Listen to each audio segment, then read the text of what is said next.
Hello વિદ્યાર્થી મિત્રો, good morning. કેમ છો? મજામાં બધા? લાસ્ટ લેક્ચરની અંદર આપણે બર્નોલી સમીકરણના ઉપયોગો, ખાસ કરીને વેન્ચીનોમીટરની ચર્ચા કરેલી હતી. અને ખાસ કરીને 2 પોઈન્ટ જે આપણે જોયા કે ટાંકીમાંથી બહાર નીકળતા તરલની ઝડપ અને વેન્ચીનોમીટરમાંથી પસાર થતા તરલની ઝડપ, એ બંને સૂત્રો એક્ઝામ્પલ અને MCQ માટે યાદ રાખવાના છે. ત્યારબાદ એને અનુલક્ષીને, એટલે કે બર્નોલી સમીકરણને અનુલક્ષીને જે ખાસ કરીને અલગની એક ઘટના છે જેનું નામ છે ડાયનેમિક લિફ્ટ, એનો અભ્યાસ આજે આપણે કરવાનો છે. લિફ્ટ એટલે કે ફ્લેટની અંદર અથવા તો મોલની અંદર જોવા મળતી એ લિફ્ટ નથી.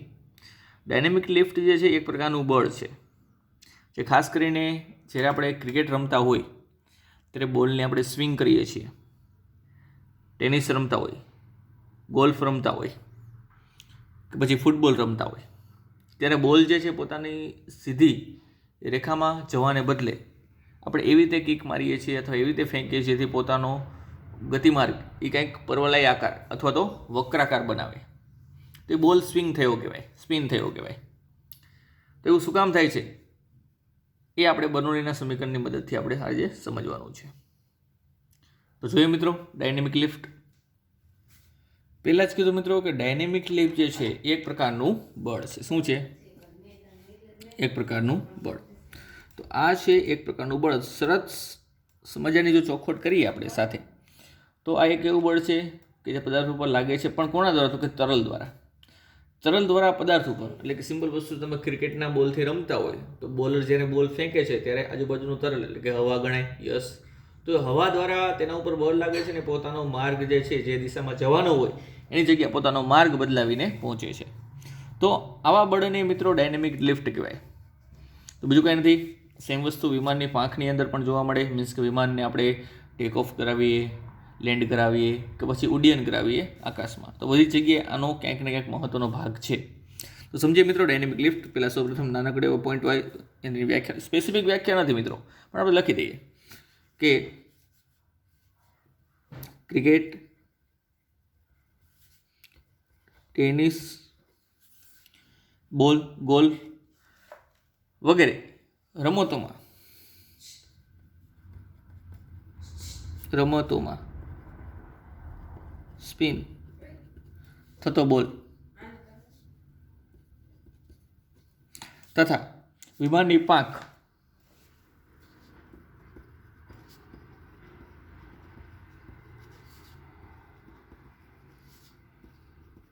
માટે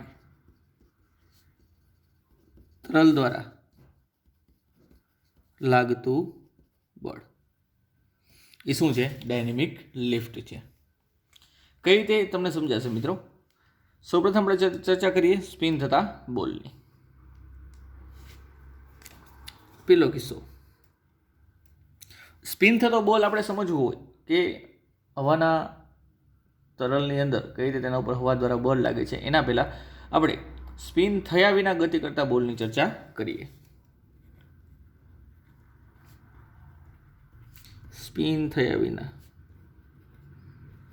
ગતિ કરતો બોલ. હું એક આકૃતિ જોઉં છું મિત્રો, આકૃતિ દોરું છું, ખાસ જોજો કયા પ્રકારની આકૃતિ છે. ધારો કે આ કોઈ બોલ છે,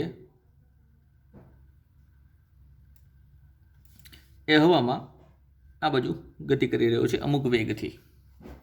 તો તેની સાપેક્ષે આજુબાજુમાં વાતાવરણમાં રહેલું તરલ એટલે કે હવા ની ધારા રેખાઓ તેની વિરુદ્ધ દિશામાં ગતિ કરતી હશે, અને તેની ધરાખો કંઈક આવા આકારની હશે જે આપણે ધ્યાનથી જોઈએ.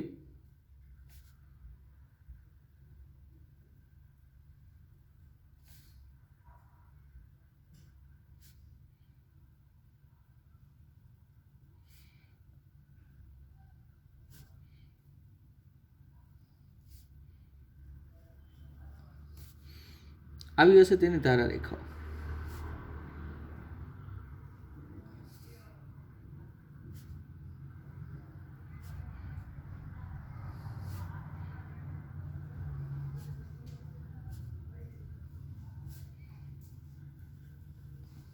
જો બોલ આ દિશામાં ગતિ કરી રહ્યો છે, તેની ધારા રેખાઓ મિત્રો તેની વિરુદ્ધ દિશામાં ગતિ કરી રહી હશે. એટલે કે તરલ તેની વિરુદ્ધ દિશામાં ગતિ કરી રહ્યું છે અને આપણે તેનું ધારારેખીય વહન દર્શાવેલું છે. તો મિત્રો તમે ખાસ જોઈ શકો છો કે આ બોલની ઉપર જેટલી હવાની ગીચતા છે તો ધારારેખાની ગીચતા છે એટલી જ ગીચતા નીચે છે. એટલે ઉપર અને નીચે બંને બાજુ તરલની ગીચતા કેવી છે? સમાન છે. ગીચતા સમાન હોવાથી આપણે નક્કી કરી શકીએ છીએ તે બાજુ તરલનો વેગ. એટલે ઉપરની બાજુ તરલનો વેગ સમાન હશે, નીચેની બાજુ પણ તરલનો વેગ સમાન હશે. જો તરલનો વેગ સમાન હોય તો આપણે એક વસ્તુ સરસ મજાની જાણીએ છીએ. કઈ વસ્તુ? કે ભાઈ એ ચલે છે 1/v ચલે છે b. ચલો, આપણે ખબર છે જો વેગ ન બદલાતો હોય તો દબાણ પણ બદલાય નહીં.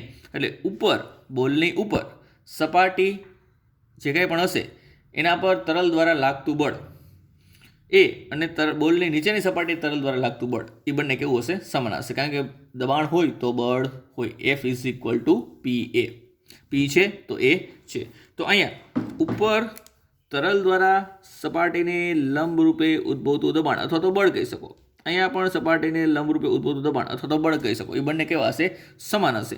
એટલે બોલ પોતાની મૂળ પોઝિશન જ જાળવી રાખશે. એકે બાજુ તેના પર લાગતું નેટ ફોર્સ કેવું હશે? 0. લખી દે આવા કિસ્સામાં તેના પર લાગતું નેટ ફોર્સ 0 હશે. બીકોઝ કારણ કે લખીએ આપણે બોલની ઉપર અને નીચેની સપાટીઓ પાસે ધારારેખાઓની ગીચતા સમાન હોવાથી તરલ દ્વારા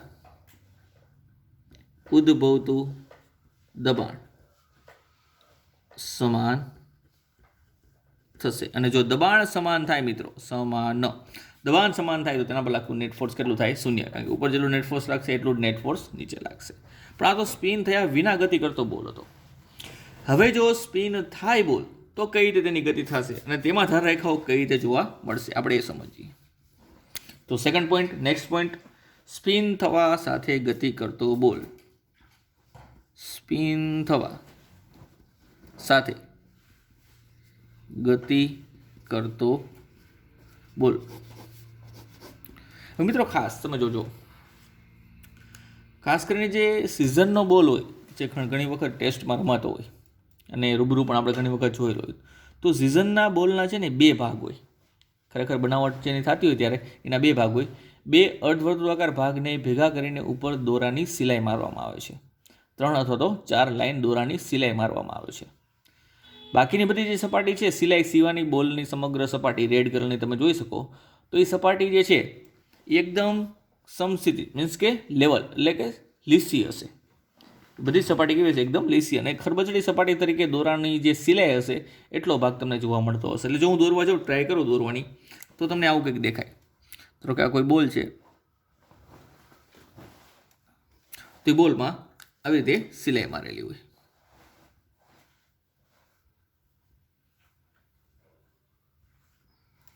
સિલાઈ કઈ જગ્યાએ મારવામાં આવે છે મિત્રો? બંને અર્ધવર્તુળાકાર ભાગની બરોબર વચ્ચે કે જ્યાં જોડાણ થયું હોય. આ સિલાઈને બોલની રીમ કહેવાય. શું કહેવાય મિત્રો? રીમ. હવે આનો ભાગ શું છે ખરેખર? તો કે ક્રિકેટની અંદર ખાસ કરીને જોઈએ, આપણે ક્રિકેટની વાત એટલા માટે કરીએ છીએ કે એ ગેમ આપણે વધારે જોતા હોય ખાસ. તો એમાં જે ફાસ્ટનર હોય તો સાથે સાથે સ્પિનર હોય. તો સ્પિનર હોય એ લોકો શું કરે? બોલ મોટા ભાગે પોતાની મૂળ ડાયરેક્શનમાંથી જવાના બદલે એને સ્વિંગ કરીને બીજી ડાયરેક્શનમાં મોકલે. એ પણ એક ટેકનિક છે. તો સ્પિન થવાનું એકમાત્ર રીઝન, એનો આધાર આ બોલની રીમ ઉપર છે. જ્યારે તમે ખાસ કરીને એ લોકો હાઇલાઇટ બતાવતા હોય છે ત્યારે તમે ખાસ જોજો, જ્યારે બોલર બોલને પકડે છે ને ત્યારે આ વર્તુળાકાર ભાગ જે છે એ 2 આંગળીની વચ્ચે આવતો, મીન્સ કે જે આ સિલાઈ જે છે બરોબર અહીં વચ્ચે આવતી હોય. આ સિલાઈ જે છે બરોબર વચ્ચે આવતી હોય. બોલર એ રીતે બોલને પકડે. ક્લિયર? ધારો કે આપણે રાઇટી છીએ એટલે કે જમણા હાથમાં બોલ પકડેલું તો સિલાઈ બરોબર આમ વચ્ચે આવતી હોય ફરતે, એ રીતે બોલને પકડેલો હોય. પછી બીજી એક વસ્તુ તમે ખાસ ક્રિકેટમાં જોયેલી હશે કે બોલર છે ને એ લોકો બોલને ઘસ કરતા હોય એક સાઈડ રૂમાલ સાથે કે નીચે ગ્રાઉન્ડ સાથે કે કોઈ પણ સાથે. એટલે શું એનું કોઈ રીઝન હશે? યસ, બોલની કોઈ એક જ સપાટી, કાં તો આ બાજુની કાં તો આ બાજુની કોઈ એક જ સપાટી ઘસવામાં આવતી હોય અને બોલની જે સપાટી ઘસવામાં આવતી હોય ને એને અંદર રાખવામાં આવે. એટલે એ સપાટીને તમે ઘસી નાખો એટલે થોડીક ખરબચડી થઈ જાય. ખરબચડી સપાટી થઈ જાય તો એનો ઉપયોગ આપણે સ્પિન કરવામાં કરી શકીએ. કેમ? તો હમણાં સમજાશે. તો એ વસ્તુ આપણે જે કરતા હોઈએ છીએ, સ્પિનર વધારે કરે, ફાસ્ટનર જે છે ઓછું કરે, કારણ કે એને કંઈ સ્પિન સાથે કંઈ લેવા નથી. તો જે સપાટી તમે ઘસેલી હોય એ સપાટી તમારા જમણા હાથની અંદરની બાજુએ રાખવામાં આવે. આ દોરો છે, વચ્ચેનો ભાગ દોરો છે, તો એ ઘસેલી સપાટી અંદર તરફ રાખવામાં આવે, ઘસા વગરની સપાટી બહારની તરફ હોય. એટલે આ રીતે ખરેખર બોલને તમે પકડી શકો સ્પિન કરતા હોય ત્યારે. હવે આનો ભાગ શું છે જોજો. જ્યારે આ બોલ હવામાં ગતિ કરી રહ્યો છે ત્યારે ઉપરની જે ખરબચડી સપાટી છે, દોરાવાળી સપાટી, તેની સાથે હવાના કણોની અથડામણ થશે અને બોલ જે દિશામાં ગતિ કરતો હશે એ દિશામાં, અથવા જે દિશામાં ફરતો હોય, સ્પિન કરતા હોય, એટલે એનો મતલબ શું, એ રોટેશનલ મોશન કરતો હોય, એટલે કે ચાક ગતિ કરતો હોય, વર્તુળાકાર ગતિ કરતો હોય તો સ્પિન થતા હોય. તો એ કિસ્સાની અંદર એ શું કરશે, તો કે ખરબચડી સપાટી જે છે એ હવાના કણોને વેગ આપશે. ઉપરની તરફ કંઈક અલગ, નીચેની તરફ કંઈક અલગ. કઈ રીતે? ચલો જોઈએ. ધારો કે મિત્રો આ એ જ બોલ છે, પણ હવે એ ફેરા વગર નથી જતો, પણ સ્પિન થતાં ગતિ કરે છે. એટલે કે ધારો કે આ એક બોલ છે અને આ વર્તુળાકાર પરિભ્રમણ સાથે જમણી બાજુ અમુક વેગથી ગતિ કરે છે. ધારો કે વી વેગથી ગતિ કરે છે. કઈ બાજુ? જમણી બાજુ. એટલે આ કંઈક આ રીતે ફરે છે. આપણે વિચારીએ, ચલો આ રીતે ફરે છે. તો આપણે ઉપરનો ભાગ દર્શાવીએ. આ જે સિલાઈ જે છે, સિલાઈની જે ઉપરની ખરબચડી સપાટી જે તમને દેખાતી હોય એ આપણે દર્શાવીએ. ચલો આ રીતે. આ રીતે તમને સિલાઈ દેખાય છે. હવે ઓબ્વિયસ વસ્તુ છે કે જો બોલ આ બાજુ ગતિ કરતા હોય તો હવાની ધરારેખાઓ જે છે આ બાજુ ગતિ કરતી હોય. ક્લિયર? એટલે હવાનો વેગ આ બાજુ છે. હવે ખાસ જોઈએ, ધારો કે અહીંયા ઉપરના જે તરલ કણો હશે, ઉપરની જે બોલની સપાટી છે એ જગ્યાએ હવાના તરલ કણોને વેગ કઈ બાજુ મળતો હશે? આ બાજુ. એટલે પોતે કંઈક ઝડપથી ગતિ કરે છે. ધારો કે પોતાની ઝડપ છે મિત્રો વી ડેશ, આપણે હવાની ઝડપ ધારી લઈએ વી ડેશ. તો પોતાની તો કંઈક ઝડપ છે જ તે, પોતાની કંઈક ઝડપ છે જ તે. ક્લિયર? પ્લસ અહીંયા બોલનો જે કાંઈ પણ વેગ છે એ વેગને અનુરૂપ આ જે ખરબચડી સપાટી જે છે અથવા તો દોરાવાળો ભાગ જે છે એ તેને વધારાનો વેગ આપશે. એટલે ઉપર શું થવાનું? ઉપર તેના તરલકણના વેગમાં વધારો થાય. કેટલો? તો કે વી ડેશ તો હતો જ તે, પ્લસ જેટલો બોલનો હશે એટલો વેગ એને વધારે મળશે. વી ડેશ પ્લસ વીસ, વી ડેશ પ્લસ વી. જ્યારે નીચેના તરલકણો પાસે શું થતું હશે મિત્રો? જો નીચેના તરલકણો દ્વારા બોલ પર, નીચેના તરલકણો પર બોલ દ્વારા લાગતું બળ કંઈક આ દિશામાં હશે, કારણ કે બોલ આમ રિવોલ્વ થાય છે ને, તો આ જે સિલાઈ જે છે એ પણ આમ રિવોલ્વ થતી હોય, એટલે કે ફરતી હોય. તો અહીંયા રહેલું જો કોઈ તરલકણ છે એ તરલકણ ઉપર આ દિશામાં બળ લાગતું હોય. એટલે જેને જવાનું છે ખરેખર આ દિશામાં વી ડેશના વેગથી, પણ વી વેગથી તેના પર આ દિશામાં બળ લાગશે. તો તેના પર લાગતો નેટ વેગ, એટલે કે નેટ ફોર્સને અનુરૂપ મળતો વેગ વી ડેશ માઇનસ શું હશે? વી હશે. તો હવે બોલની ઉપરની સપાટી અને નીચેની સપાટી બંને સપાટીઓ પાસે તરલનો વેગ સમાન છે નહીં. ઉપરની સપાટી પાસે વેગ વધુ છે, નીચેની સપાટી પાસે વેગ ઓછો છે. હવે ખાસ સમજો, વેગ વધારે તો દબાણ ઓછું, કારણ કે બંને એકબીજાના વ્યસ્ત પ્રમાણમાં હોય. વેગ ઓછો તો દબાણ વધારે. તો જોવાનું કઈ જગ્યાએ વેગ વધારે છે? આ જગ્યાએ. તો એને અનુરૂપ અહીંયા તરલ દ્વારા બોલની ઉપરની સપાટી પર સપાટીને લંબ રૂપે લાગતું બળ ધારો કે P1 છે, અને અહીંયા સપાટીને લંબ રૂપે નીચેની તરફથી લાગતું બળ તરલ દ્વારા P2 છે, જેને આપણે દબાણના સ્વરૂપમાં લખી શકીએ P1 અને P2. તો જ્યાં વેગ વધુ ત્યાં દબાણ ઓછું, એટલે અહીંયા સપાટીની ઉપર ઉદ્ભવતું દબાણ ઓછું હશે, સપાટીની નીચેથી ઉદ્ભવતું દબાણ વેગ ઓછો હોવાને લીધે વધારે હશે. તો આના ઉપર નેટ કઈ બાજુ બળ લાગશે? તો કે ઉપરની તરફ. તો આના પર લાગતું નેટ ફોર્સ કઈ બાજુ હશે? ઉપરની તરફ હશે. જો આના પર લાગતું નેટ ફોર્સ ઉપરની તરફ હોય તો તમે આવો આકાર બંને બાજુ ન જઈ શકો. ઉપર ધારારેખાઓની ગીચતા વધુ હોય, નીચે ધારારેખાઓની ગીચતા કેવી હોય? ઓછી. જ્યારે બોલ શું થતો હોય? રિવોલ્વ થતો હોય, એટલે કે ફરતો હોય ત્યારે. ચલો તો એની આકૃતિ પણ દોરીએ કે ભાઈ જ્યારે બોલ સ્પિન થતો હોય ત્યારે ધારારેખાઓની અથવા તો તરલનું વહન કઈ રીતે તમે દર્શાવી શકો. આ બોલ છે, અમુક વેગથી ગતિ કરે છે અને આ બાજુ ફરતો ફરતો જાય છે, એટલે કે સ્પિન થતો જાય છે. તો એના માટે કંઈક આકૃતિ આપણે આવી દોરી શકીએ.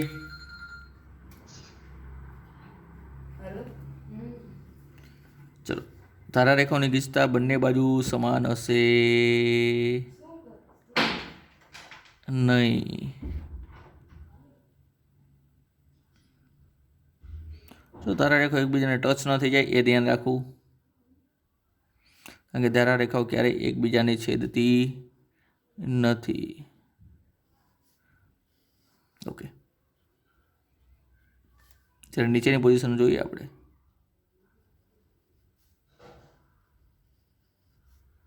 તો તમે જોઈ શકો છો. તો આ આકૃતિ અને આકૃતિમાં ફેર એટલો છે કે ઉપર ગીચતા વધુ છે, નીચે ગીચતા ઓછી છે. ક્લિયર? તો લખી દઈએ આપણે અહીંયા. તેના પર લાગતું નેટ ફોર્સ શૂન્ય નહીં થાય. કેમ? તો કે બોલની ઉપર અને બોલની નીચેની સપાટી પાસે ધારા રેખાઓની ગીચતા અલગ અલગ છે.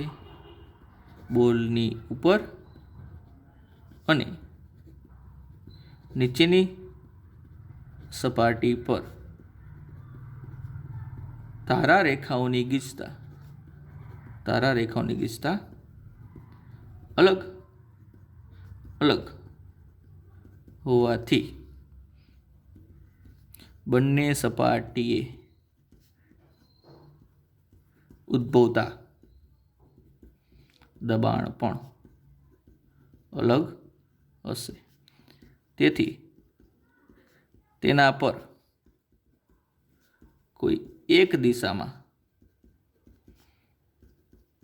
તરલ દ્વારા બળ લાગશે અને આ બળને બળ લાગવાની આ ઘટના છે, તરલ દ્વારા બળ લાગવાની ઘટના છે, એ ઘટનાને મેગ્નસ અસર કહેવાય. સ્પિન થતા બોલની અંદર મેગ્નસ અસર. તો મેગ્નસ અસર એવું ટાઇટલ પાણીને પણ તમને પૂછે મે બાંકની અંદર, તો તેમાં પણ તમારે આટલું લખવાનું છે. અને વધારામાં તમારે જાણવું હોય કે ભાઈ આ બળ કેટલું હોય, આ બળનું મૂલ્ય કેટલું હોય, તો આ બંને દબાણને અનુરૂપ જે દબાણ તફાવત પેદા થયો કે આ ભાઈ 10 પાસ્કલ છે, આ 5 પાસ્કલ છે, અથવા તો આ 10 પાસ્કલ છે, આ 15 પાસ્કલ છે, તો દબાણ તફાવત કેટલો થયો? 5 પાસ્કલનો. તો એને અનુરૂપ બળ લાગશે, જેનું મૂલ્ય તમે શોધી શકો આ સૂત્ર દ્વારા. ડાયનેમિક લિફ્ટનું જો મૂલ્ય તમારે શોધવું હોય તો તમે આ સૂત્ર દ્વારા શોધી શકો. F બરાબર PA. પીની જગ્યાએ હું લખીશ મોટામાંથી નાનું, એટલે કે P2 - P1 × A. તો આ સૂત્રની મદદથી તમે ડાયનેમિક લિફ્ટનું મૂલ્ય, એટલે કે બળનું મૂલ્ય, ઉર્ધ્વ દિશામાં લાગતું બળનું મૂલ્ય પણ તમે શોધી શકો છો. ક્લિયર? ચલો, સેમ એક કિસ્સો છે મિત્રો એરોફોઇલનો. હવે એરોફોઇલ એટલે શું છે? તો તમે ખાસ જાણો છો કે જ્યારે પ્લેન ટેક ઓફ કરે છે, લેન્ડિંગ કરે છે, અથવા તો આકાશમાં સમક્ષિતિજ દિશામાં પોતાનું ઉડ્ડયન ચાલુ રાખે છે, તો એનું એકમાત્ર રીઝન છે પ્લેનમાં રહેલી પાંખો. જો પ્લેનમાં પાંખ ન હોત, પક્ષી પાસે પાંખ ન હોત, તો તે ઉડ્ડયન કરી શકે નહીં, એટલે ઉડી શકે નહીં. તો એનું રીઝન એવું છે કે આજુબાજુની તરલ દ્વારા, એટલે કે હવા દ્વારા તેના ઉપર અથવા તો નીચે તરફ ઉર્ધ્વ અથવા તો અધો દિશામાં કોઈ પરિણામી બળ લાગે છે. એટલા માટે તે ટેક ઓફ કરી શકે છે અથવા લેન્ડિંગ કરી શકે છે, અથવા તો પોતાનું સમતોલન જાળવી શકે છે અને સમક્ષિતિજ દિશામાં ઉડ્ડયન ચાલુ રાખે છે. તો જોઈએ મિત્રો, એરોફોઇલ એટલે કે પ્લેનના પાંખની ચર્ચા કરવી છે આપણે. એરોફોઇલ તો એક આકારનું નામ છે મિત્રો, પણ જનરલી પ્લેનની પાંખનો જે આડછેદ હોય છે એ આડછેદ એરોફોઇલના આકાર જેવો હોય છે. કેવો આકાર એ હમણાં દોરીએ. તો લખી દઉં સૌપ્રથમ એરોફોઇલ એટલે એક પ્રકારનો આકાર છે જે ખાસ કરીને પ્લેન એટલે કે વિમાનની પાંખોના આડછેદ જેવો હોય છે. પ્લેનની પાંખો એના આડછેદ જેવો હોય છે, જે જનરલી કંઈક આવા આકારનો હોય છે મિત્રો. જો હું દોરું છું, જે કંઈક આવા આકારનો હોય છે.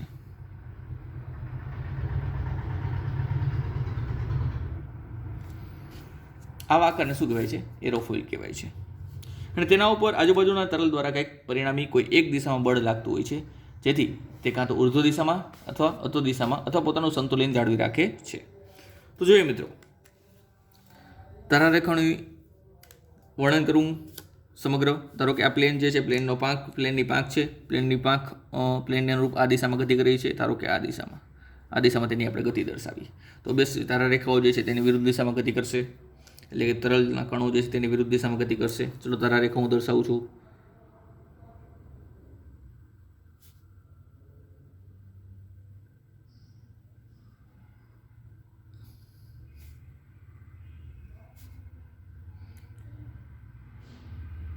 આ દોરવાની ટ્રીક જે છે મિત્રો એના ઉપરથી જ ખબર પડશે કે કઈ જગ્યાએ તરલ કણ પર ઉદ્ભવતું દબાણ વધારે છે, કઈ જગ્યાએ ઓછું છે. બાકી કોઈ પણ જાતનો આઈડિયા આવશે નહીં. એટલે ખાસ આ દોરતા તો શીખી જ જાજો.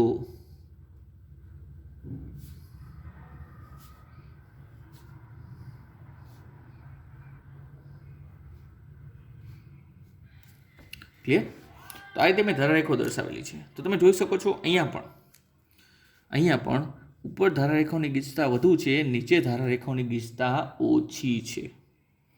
તો જે જગ્યાએ ગીચતા વધુ હોય ત્યાં તરલનો વેગ પણ વધારે હશે. અથવા એમ ખબર ન પડે મિત્રો તો કાંઈ વાંધો નહીં. આ એક સાથે તરલ કણો 1 2 3 4 5 6 7 1 2 3 4 5 6 7 આ સાથે 7 તરલ કણો અહીંયાથી નીકળીને આ બાજુ જાય છે અને એક જ સમયે આ જગ્યાએ પહોંચે છે. બધાને એક જ સરખો વેગ હોય એવું જરૂરી નથી, પણ અહીંયાથી અહીંયા પહોંચવા માટે લાગતો સમય બધા માટે સરખો છે. હવે જો આ તરલ કણને કાપવું પડતું અંતર વધારે છે. કોની સાપેક્ષે? તો કે આની સાપેક્ષે. તો યસ, કાપવું પડતું અંતર વધારે છે, એક જ સમયે પહોંચવું છે, તો ઓબ્વિયસલી આ તરલ કણને પોતાનો વેગ વધારવો પડશે. કોની સાપેક્ષે? આની સાપેક્ષે. એટલે આ એરોફોઇલની ઉપરની જે સપાટી છે તેની ઉપર ગતિ કરતા તરલ કણનો વેગ વધારે હશે અને નીચે તરલ કણનો વેગ કેવો હશે? ઓછો હશે. તો એક્ઝામ્પલ તરીકે લખું કે ઉપરની સપાટી જે છે, ઉપરની સપાટીને અનુરૂપ ધારો કે આનો વેગ લઉં અને આનો વેગ લઈ, આ 2 પોઈન્ટનો આપણે વેગ લઈએ, તો આનો વેગ ધારો કે v1 છે, આનો વેગ જે છે v2 છે. તો અહીંયા તરલની ઉપરની સપાટીનો વેગ, ચલો બ્લેક પેન, એરોફોઇલની ઉપરની સપાટી પર તરલનો વેગ ધારો કે v1 છે અને નીચેની સપાટી પાસે તરલનો વેગ કેટલો છે? v2 છે. તમે જોઈ શકો છો અહીંયા v1નું મૂલ્ય v2 કરતાં કેવું હશે? વધારે હશે. v1નું મૂલ્ય v2 કરતાં વધારે હશે. તો અહીંયા તરલ દ્વારા અહીંયા સપાટીને લંબરૂપે લાગતું બળ એટલે કે દબાણ, અહીંયા પણ સપાટીને લંબરૂપે લાગતું બળ એટલે કે દબાણ, ધારો કે આને હું P1 કહું, આને કહું P2, તો એને અનુરૂપ P1 મોટો હશે કે P2 મોટો હશે? ચલો તો હવે જોઈએ. આ પરથી તમે લખી શકો કે તરલ દ્વારા એરોફોઇલની સપાટી પર લંબરૂપે ઉદ્ભવતું દબાણ P1 અને P2 હોય તો બેમાંથી મોટું કોણ હશે? તો આપણે જાણીએ છીએ એક સંબંધ, ભાઈ એ ચલે છે 1/v ચલે છે P. તો જ્યાં વેગ વધુ ત્યાં દબાણ ઓછો, જ્યાં વેગ વધારે ત્યાં દબાણ ઓછું. તો વેગ ઓછો કઈ જગ્યાએ છે? તો કે v2, તો P2 ઓછું હશે, સોરી P2 વધારે હશે. વેગ વધારે ક્યાં છે? ઉપર, તો દબાણ ત્યાં ઓછું હશે. તો અહીંયા પણ આપણે લખી શકીએ P2 ગ્રેટર દેન P1. અને અહીંયા જેટલો પણ દબાણ તફાવત ઉત્પન્ન થશે એ દબાણ તફાવતને અનુરૂપ આ એરોફોઇલ ઉપર અથવા તો પ્લેનની પાંખ છે એના ઉપર ઉર્ધ્વ દિશામાં બળ લાગે છે એવું કહી શકાય. અને બળનું મૂલ્ય કેટલું હોય? આ બળની જ આપણે ડાયનેમિક લિફ્ટ કહીએ છીએ મિત્રો. તો આ બળનું મૂલ્ય કેટલું હોય? તો કે આ બળનું મૂલ્ય અહીંયા ઉદ્ભવતા દબાણ તફાવત અને એને અનુરૂપ જે આડછેદ છે એ આડછેદના ગુણાકાર જેટલું, એટલે કે ક્ષેત્રફળના ગુણાકાર જેટલું. તો લખી દઈએ મિત્રો, અહીંયા ઉદ્ભવતી ડાયનેમિક લિફ્ટ એટલે કે F એ તમે કઈ રીતે શોધી શકો? તો કે P2 - P1 × A. આ સમીકરણનો ઉપયોગ કરીને તમે ડાયનેમિક લિફ્ટનું મૂલ્ય શોધી શકો છો, અથવા તો તેના પર લાગતું ઉર્ધ્વ દિશામાંનું બળ, અથવા તો ઉર્ધ્વ દિશામાં લાગતું બળ એમ પણ કહી શકો. હવે તરલ દ્વારા તેના પર લાગતું નેટ ફોર્સ ઉર્ધ્વ દિશામાં છે અને પ્લેનનો સમગ્ર વજન પ્લેનની પાંખો ઉપર જ આવતો હોય મિત્રો. ખાસ કરીને એ જોજો, કારણ કે ઉડાડવા માટે જવાબદાર કોણ છે? પાંખ. તો સમગ્ર દળ જે છે, સમગ્ર વજન છે પ્લેનની પાંખ ઉપર જ આવતું હોય. તો પછી તેનું વજન બળ mg અને એને રૂપ એની દિશા નીચે તરફની મળશે, એની દિશા કઈ બાજુ મળશે? નીચે તરફ. જો તરલ દ્વારા લાગતું બળ F ઉપરની તરફ હોય અને વજન બળ નીચેની તરફ હોય અને આ બંને બળના મૂલ્ય સમાન હોય તો પ્લેન આકાશમાં સમક્ષિતિજ ઉડ્ડયન પોતાનું ચાલુ રાખે છે. એટલે કે વિચાર કરીએ કે આ પ્લેન છે મિત્રો, ઇમ્પોર્ટેન્ટ છે. આના પર તરલ દ્વારા લાગતું બળ નેટ બળ ઉપરની દિશામાં F જેટલું કેટલું આ, અને તેનું વજન બળ mg. જો F અને mg બંને સમાન થાય તો આ પોતાનું ઉડ્ડયન સમક્ષિતિજ દિશામાં ચાલુ રાખી શકે. જો F અને mg માંથી કોઈ એક બળનું મૂલ્ય વધારે થાય તો ત્યારે પ્લેન ટેક ઓફ કરે છે અને ત્યારે અથવા તો લેન્ડ કરે છે. ક્લિયર? એ આપણે જાતે સમજી શકીએ છીએ. હવે ક્વેશ્ચન સાથે સર આ P2 - P1 શોધો ક્યાંથી? તો એ તમારે શોધવાનું છે બર્નોલીના સમીકરણ ઉપરથી. તો શોધીએ મિત્રો બર્નોલી સમીકરણ યાદ કરીએ. બર્નોલી સમીકરણ, ચલો બર્નોલી સમીકરણ શું હતું આખું કે ભાઈ P1 plus 1/2 rho V1 square plus rho GH1 is equal to P2 plus 1/2 rho V2 square is plus rho GH2. હવે રો GH1 અને રો GH2 શું છે? ધારો કે મિત્રો આ જમીન છે. જમીન મેં પ્લેનથી ઘણી નીચે દર્શાવેલી છે, બાકી ઘણી ઊંચાઈ હોય. તો H1 અને H2 શું છે? તો H1 એટલે કે ઉપરની સપાટીની ઊંચાઈ, આ H1 થઈ, અને H2 એટલે નીચેની સપાટીની ઊંચાઈ, એટલે આ H2 થયું. તમે જોઈ શકો છો આ ઊંચાઈ તો ઘણી બધી વધારે હોય, તો H1 અને H2 નો જે ડિફરન્સ મળતો એ ખૂબ નાનો હોય, જેને તમે શું કરી શકો? અવગણી શકો. એટલે આવા કિસ્સામાં તમે લગભગ H1 બરાબર H2 લઈ શકો. શું લઈ શકો? H1 બરાબર H2. અને જો તમે H1 બરાબર H2 લ્યો તો આ બંને સમાન થાય તો કેન્સલ થાય. જો કેન્સલ થાય તો V1 V2 વધે અને P1 P2 વધે. આપણે શું બનાવવાનું છે? P2 - P1. ચલો બનાવો P2 - P1. તો P2 - P1 બરાબર 1/2 rho V1 square minus V2 square. જો અહીંયા મોટામાંથી નાનું બાદ થતું હોય તો અહીંયા પણ મોટામાંથી નાનું જ બાદ થાય. ચેક કરી લેવું. ક્લિયર? તો આ મળી ગયો દબાણ તફાવત. અને જો દબાણ તફાવત મળી જાય તો એની કિંમત તમે અહીંયા મૂકી દો તો તમને શું મળી જાય? ડાયનેમિક લિફ્ટ અથવા તેના પર લાગતું ઉર્ધ્વ દિશામાંનું બળ. ક્લિયર? તો આ થઈ ચર્ચા મિત્રો બર્નોલી સમીકરણમાંથી એક નવા બળની એટલે કે ડાયનેમિક લિફ્ટની. ત્યારબાદ હવે આપણે નેક્સ્ટ લેક્ચરની અંદર ચર્ચા કરીશું આના દાખલાઓની. ક્લિયર? બર્નોલીના છે થોડા ઘણા દાખલા અને આના એરોફોઇલના પણ છે, પરંતુ નેક્સ્ટ લેક્ચરની અંદર.